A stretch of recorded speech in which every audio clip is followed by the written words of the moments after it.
ఇన్ని జరిగినా ఇంకా సిగ్గు రాలేదు మన మంగ్లీ అక్కకి. ఇప్పుడు నెల రోజులు టైం తీసుకొని నువ్వు మీడియా ముందుకి ప్రెస్ నోట్ రిలీజ్ చేసినప్పుడైనా అప్పుడైనా పాయింట్లు గుర్తుపెట్టుకోవాలి కదా అక్క. నాకే గుర్తున్నాయి కదా నువ్వు ఏమేం చేసినావో, నీకు గుర్తులేదా? ఇప్పుడు కూడా ఏం చెప్తుందో తెలుసా, ప్రెస్ నోట్ రిలీజ్ చేసి నేను ఒక పూట బలవంతం పెడితే దుర్మార్గుడని తెలియక ఫ్రెండ్షిప్ చేసి ఒక్క రోజు ఇల్లు అన్నం తిన్న పాపానికి ఇంత పెద్ద నేరాన్ని నా మీద వేసారు అని ప్రెస్ నోట్ మొత్తం చదివాను. ఆడ ఎక్కడ దాని కొంపలో వాడు ఎందుకున్నాడనే విషయం చెప్పలే. మంగ్లీ వాళ్ళ ఫ్లాట్లో మధు ఎవరైతే చిన్న చిన్న టీమ్ లీడర్స్ని పెట్టాడో వాళ్ళందరూ మనీ కలెక్ట్ చేసుకెళ్ళి వాడికి ఇస్తారు. సో వాడు వాళ్ళందరినీ మంగ్లీ హౌస్కి తీసుకెళ్ళాడు. అది ఎందుకు తీసుకెళ్ళాడు అనేది నువ్వు మెన్షన్ చెయ్యాలి కదా. నీ మీద సుబ్బారావు కేసు పెట్టినప్పుడు మీడియా ముందుకొచ్చి రమవత్ మధుతో మీకు ఎలాంటి సంబంధం లేదంటే ఎవరండి ఈ మధు, ఎవరండి ఈ హేమకాంత్ రెడ్డి, ఎవరండి సుబ్బారావు అని వచ్చి డైలాగులు చెప్పావే. దాని బదులు మధు నాకు తెలుసండి, నేను ఇట్లా ఒక కాంగ్రెస్ పార్టీ బర్త్డేకి వెళ్ళినప్పుడు అబ్బాయి నన్ను పరిచయం అయ్యాడు, అక్క మంది తండాన అక్క పక్కనే ఉంది రా అక్క అంటే నేను వెళ్ళానండి, భోజనం చేసి వచ్చాను. తర్వాత మాది ఒకటి ఫ్లాట్ అమ్ముదాం అనుకుంటుంటే ఆ అబ్బాయి నేను హైదరాబాద్లో ఆఫీస్ ఓపెనింగ్ చేసుకుంటున్నాను, నాకు మీ ఫ్లాట్ కొందాం అనుకుంటున్నానంటే తాళాలు ఇచ్చానండి అని. అంతకు మించి నాకేం సంబంధం లేదంటే జనాలు నమ్మేటోళ్ళు. ఇప్పుడు కూడా మీడియాలో ప్రెస్ నోట్లో నేను ఓన్లీ ఫుడ్ తిన్నానంతే, నాకేం సంబంధం లేదని చెప్తుంది. కొంచెం అన్న తలకాయ ఉందా? వాడిని బర్త్డే పార్టీకి వచ్చాడా? నీకు డబ్బులు ఇచ్చాడా? మీ తమ్ముడు రోజు డబ్బులు తీసుకొని తిరిగాడా? మరి వీటన్నిటిని ఎట్ట కవర్ చేస్తావు? అదేమంటే నువ్వు చేసిందే పాపిష్టి పని అంటే మళ్ళీ అట్టొచ్చి ఇట్టొచ్చి మన ఆంజనేయ స్వామిని తీసుకొచ్చి దేవుడినే లాక్కొచ్చి దేవుడి మీద ప్రమాణం చేస్తుంది నేనే తప్పు చేయలేదు అని చెప్పి. ఇన్ని మోసాలు చేసిన నీకు దేవుడి మీద ఒట్టేయడం ఒక లెక్కన? నువ్వు చేసిన పాపంలో మళ్ళీ ఆయనకి ఎందుకు భాగం ఇస్తున్నావు నాకేం అర్థం కావట్లా. కళ్ళకు కట్టినట్టు ఇన్ని ప్రూఫ్స్ కనిపిస్తున్నాయి. నిన్న వాళ్ళ తమ్ముడు వచ్చాడు, సాంప్రదాయాన్ని శుద్ధిని శుద్ధపూస, ఇది చిన్న శుద్ధపూస తమ్ముడు, అదేం పెద్ద శుద్ధపూస అక్క. ఏం చెప్తున్నాడు వచ్చి, నేను అంటే ఇవే అన్నీ కవర్ చేస్తున్నాడు అనమాట. వాళ్ళు మేము అక్కడికి వెళ్ళినప్పుడు రమ్మన్నారు, పక్కనే దారులు అంట. అసలు ఆ పార్టీ జరిగిన దానికి వీళ్ళు వచ్చిన తండాకి 70 కిలోమీటర్ల దూరము సింగిల్ మట్టి రోడ్డు అంట. ఎవరైనా వెళ్తారా నైట్ 12 ఆ టైంలో? రమ్మనగానే వెళ్తావా? సరే నేను పిలుస్తారా? మా ఊరికి ఇంకా మంచి రోడ్డు ఉంది, అహోబిలానికి సూపర్ హైవే ఉంది, వస్తావా? మరి లేదు. 70 కిలోమీటర్లు సింగిల్ రోడ్డు మట్టి రోడ్డు ఉన్నప్పుడు నైట్ 12కి ఫంక్షన్ అయిపోయినప్పుడు నువ్వు వాళ్ళ ఊరు వెళ్ళాల్సిన అవసరం లేదు.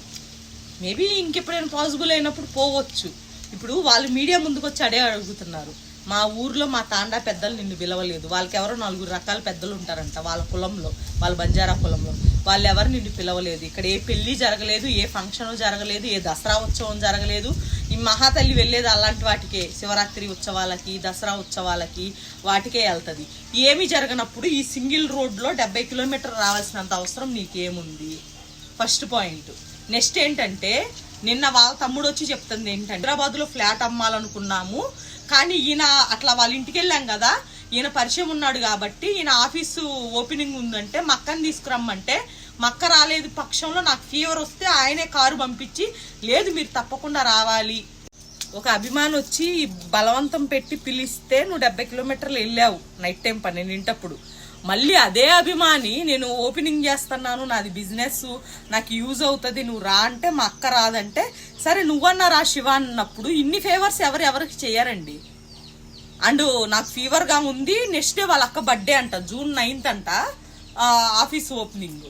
అయితే కారు పంపించాడంట, కారు పంపిస్తే అతన్ని శివాన్ని తీసుకొచ్చి ఆఫీస్కి వచ్చారంట, అక్కడ సన్మానం చేశారంట. ఆయన పక్కన ఉన్న కర్ణాటక మినిస్టర్ కొడుకు కూడా, ఆయన కర్ణాటక మినిస్టర్ కొడుకు అని కూడా శివాకి తెలియదంట.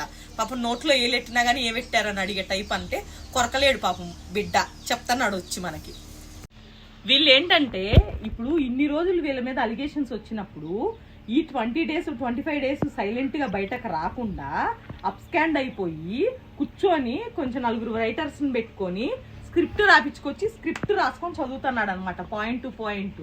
అక్కడ ఎవరైతే మధు వాళ్ళ డ్రైవర్ ఉన్నాడో ఆ డ్రైవర్ చెప్పాడు శివ వచ్చి డబ్బులు తీసుకెళ్లేవాడు, ఒకరోజు నేను సెల్ఫీ దిగాను అతనితోటి అని.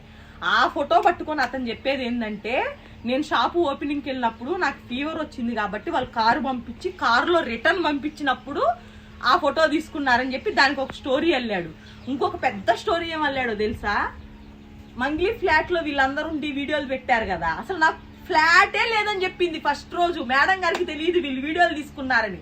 మనం ఏం చేస్తాం, మనం నార్మల్గా అంటే నార్మల్ పీపుల్ ఎవరైనా ఆత్రం వాళ్ళు ఉంటారు కాబట్టి మనం ఏదైనా కొత్త ప్లేస్కి వెళ్ళినప్పుడు ఫోటోలు వీడియోలు తీసుకుంటాం, అది కామన్. దానికి ఆ విషయం తెలియక నాకు ఫ్లాటే లేదండి అని చెప్పి ఈ మహాతల్లి ఏం చెప్పింది, ఫస్ట్ సారి నాకు ఫ్లాటే లేదని చెప్పింది. తర్వాత వాళ్ళు ఫ్లాట్లో వీడియో పెట్టగానే ఏం చెప్పింది, నేను ఫ్లాట్ అమ్మాలనుకుంటే వాళ్ళు అడిగారు 1 monthకి ఇచ్చానని చెప్పింది. ఇల్లాజికల్గా ఉందని మళ్ళీ ఇలా తమ్ముడు వచ్చి ఏం చెప్తున్నాడు, ఆ రోజు నన్ను రిటర్న్ ఇంటి దగ్గర వదిలేసినప్పుడు వీళ్ళ మధ్య డిస్కషన్ వచ్చిందంట, మేము మా బ్రాంచ్ని ఎక్స్టెండ్ చేస్తున్నాము, హైదరాబాద్లో కూడా పెట్టాలనుకుంటున్నామంటే వీళ్ళంట వీళ్ళ ఫ్లాట్ని ఒక 1 year నుంచి అమ్మాలని ట్రై చేస్తున్నారంట పాపం. మంగ్లీ తినడానికి తిండి. ఇప్పుడు నేను ఒకటి చెప్తానేనండి, హైదరాబాదులో ఎవరికైనా ప్రాపర్టీ ఉంటే ఎవరైనా అమ్ముకుంటారా? ప్రజెంట్ ఉన్న సిచ్యువేషన్లో ఎవరైనా అమ్ముకుంటారా? కష్టాల్లో ఉన్నోళ్ళు కూడా అమ్ముకోకుండా ఉండడానికి ట్రై చేస్తారు. మీ అక్క ఏమైనా అడుక్కు తింటుందా? అన్ని పాటలు పాడుతుంది, ప్రతి ఈవెంట్కి వెళ్తుంది, ఎగురుతుంటుంది, అన్ని డబ్బులు వచ్చి హైదరాబాద్లో ఫ్లాట్ అమ్మడానికి 1 year నుంచి ట్రై చేస్తుంటే ఎవరు కొనలేదా? ఇదేంది, ఇది ప్రపంచంలో 8వ వింతలాగా కనపడుతుంది. నాకేం అర్థం కాల. ఏంటంటే ఫ్లాట్ ఎవరు అమ్ముకోరు, కానీ వీళ్ళు 1 year నుంచి అమ్మాలని చూస్తే ఇది అమ్ముడు పోకపోతే ఈ మధు వచ్చి నేను తీసుకుంటా మీ ఫ్లాట్, నేనున్నానా అన్నయ్య అనుకుంటూ వస్తే ఆయనకి తాళాలు ఇచ్చారంట, దానికి అడ్వాన్స్ ఇచ్చాడంట ఈయన. మరి ఒకటి మీకు ఎవరికైనా అర్థమై ఉంటుంది, మనం ఏదైనా ల్యాండ్ కానీ ప్రాపర్టీ కానీ కొనాలన్నప్పుడు అడ్వాన్స్ ఇచ్చినప్పుడు అగ్రిమెంట్ రాయించుకుంటాం. మరి అగ్రిమెంట్ చూపించమనండి. నిజంగా వాళ్ళ ఫ్లాట్ అమ్మడానికి ఇప్పుడు మనీ ట్రాన్సాక్షన్స్ మధు అకౌంట్ నుంచి శివ చౌహాన్కి మూడు ట్రాన్సాక్షన్స్ జరిగినాయి అని చెప్పి పోలీసులు రికార్డు బయటకు తీశారు.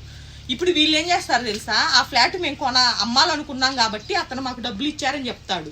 డబ్బులు ఎవడు ఊరికే ఇయ్యడు, అగ్రిమెంట్ ఉంటుంది కదా, మరి అగ్రిమెంట్ చూపించు. ఏంట్రా అంటే ఏంటి ఎదవ ఒక 2 లక్షలు స్థలానికే 50,000 అడ్వాన్స్ ఇచ్చినా దానికి కూడా అగ్రిమెంట్ రాసుకుంటాడు.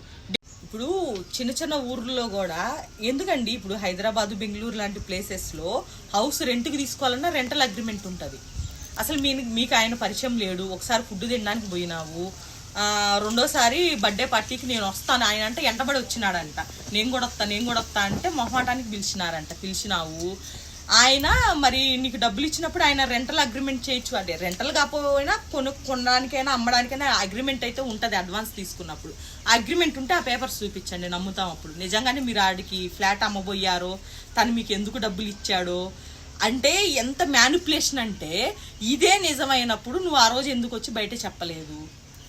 నీ ఫ్లాట్లో వీడియో బయటకు వచ్చినప్పుడే ఎందుకు బయటకు వచ్చి చెప్పలేదు? అతను నాకు డబ్బులు పంపించాడు, ఇట్లా పరిచయం అయిందని డే 1 చెప్పుకోకుండా ఎవడండి రమావత్తు మధు అని ఎట్లా అడిగింది మీ అక్క?